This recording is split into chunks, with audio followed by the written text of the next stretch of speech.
Senhor esteja convosco. Ele está no meio de nós. Proclamação do Evangelho de Jesus Cristo, segundo Mateus. Glória a vós, Senhor. Naquele tempo, vendo Jesus as multidões, subiu ao monte e sentou-se.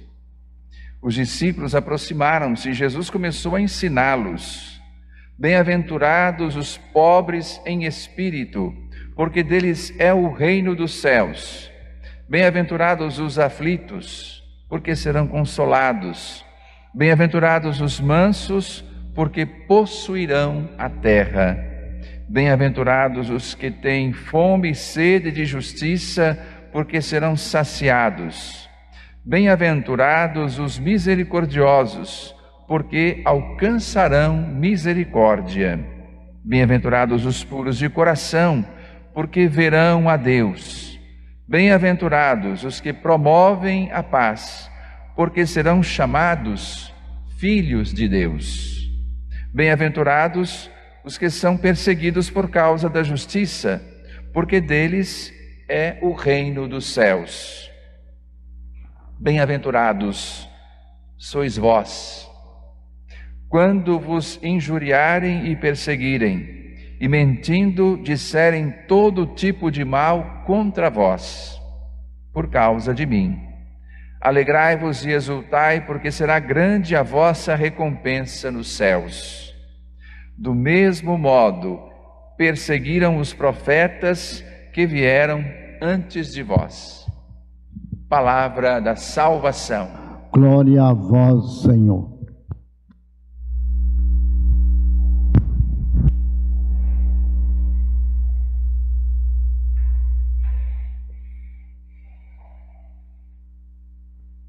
Nós deixamos as cartas do Novo Testamento, as cartas paulinas, as cartas de Pedro, de outros nossos irmãos, que formavam as primeiras comunidades, e vamos lá para o livro dos Reis. Começamos hoje uma saga, Aqui nós estamos diante de um dos maiores profetas do Antigo Testamento, o profeta Elias. Ele é tão querido pelo povo que na Pessá, ou na ceia dos judeus, há sempre um lugar que é mantido vazio, porque acreditava-se que Elias voltaria. Elias deve voltar, por isso tem um lugar. E essa tradição também denota que o judeu tem que acolher aquele que chega. Ou seja, estando à mesa, se chega alguém, tem um lugar a mais. Isso é muito bonito, muito profundo. Que vem aquilo que vem de dentro, que foi colocado por Deus na vida dessas pessoas. O profeta Elias começa uma caminhada, começa a sua saga. Essa caminhada não é uma caminhada tranquila, ela começa com um anúncio. O profeta se apresenta e coloca uma notícia, dá uma notícia ao rei Acabe. Não haverá chuva, não haverá orvalho durante a noite. A terra vai secar, não haverá comida. A chuva promove o alimento, promove a germinação das sementes, faz crescer a relva, faz crescer o alimento. O profeta está dizendo que não vai haver chuva, será um tempo de penúria, um tempo de misérias. E aqui, portanto, dada essa notícia, ele é convidado a seguir para o Oriente e se instalar, se esconder. Aqui fala a palavra se esconder, porque ele vai viver vida eremítica, vida de solidão, vai viver sozinho. É o profeta que vive só, é o profeta peregrino. Ele vai peregrinar, portanto, sobre a face da terra, essa terra que habita Deus, e vai perceber e vai ser aquele anunciador de Deus aos homens através destas catástrofes naturais que vão acontecer daqui para frente. O profeta Elias, ele é o profeta dos pobres, que defende os pequeninos. Essa notícia vem depois que se percebe da parte dos reis um desvio. Os reis se desviam da vontade de Deus. Mas eles não só se desviam, levam também o povo a se desviar. Aí entra o profeta com toda a força. Ele não vai medir palavras nem ações para denunciar violentamente até essa situação dos reis, que prescindem de Deus, ou seja, coloca Deus de lado, passam a adorar o Baal, o Deus Baal, o Deus dos pagãos, o Deus que exige sacrifícios, o Deus da luxúria, o Deus de tudo aquilo que não convém, né, àqueles que são de Deus mesmo, do Deus único. E aqui, portanto, nós temos, né, o começo de uma caminhada. O profeta se esconde, né, próximo à torrente de Carite, né, esse lugar que tem água, e alimentado ali pelos corvos. Dia e noite ele recebe alimento. Chegará o momento em que não haverá mais o que comer. Vamos ver o que acontece. Esse momento é importante, nós seguirmos junto com esse profeta, junto com esse peregrino, e passar com ele todas as agrúrias da vida, todos os sofrimentos da vida.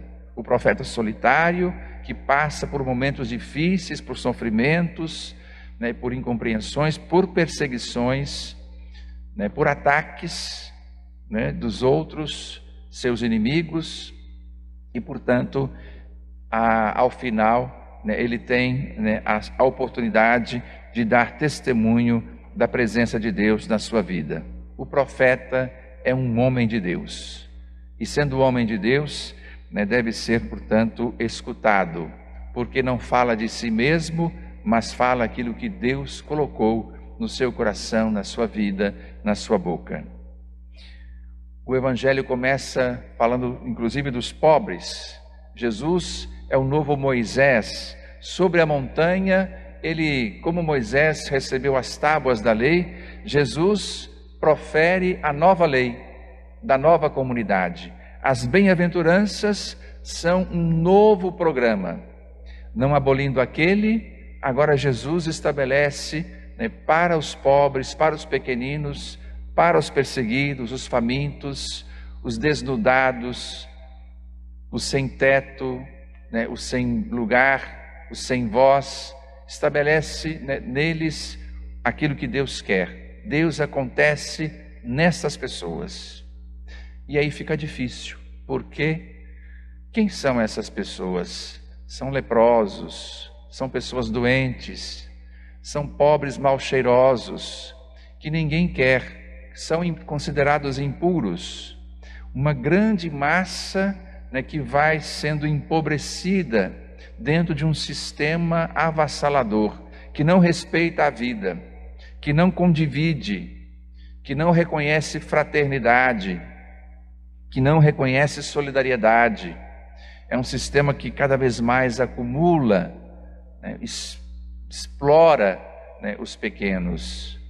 Jesus está diante dessa situação e, vendo essa situação, ele prorrompe quase que num salmo. Nós poderíamos dizer, é o salmo da felicidade.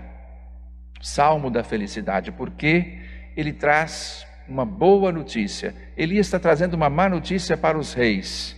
Aqui Jesus traz uma boa notícia para os pobres. Para os pobres.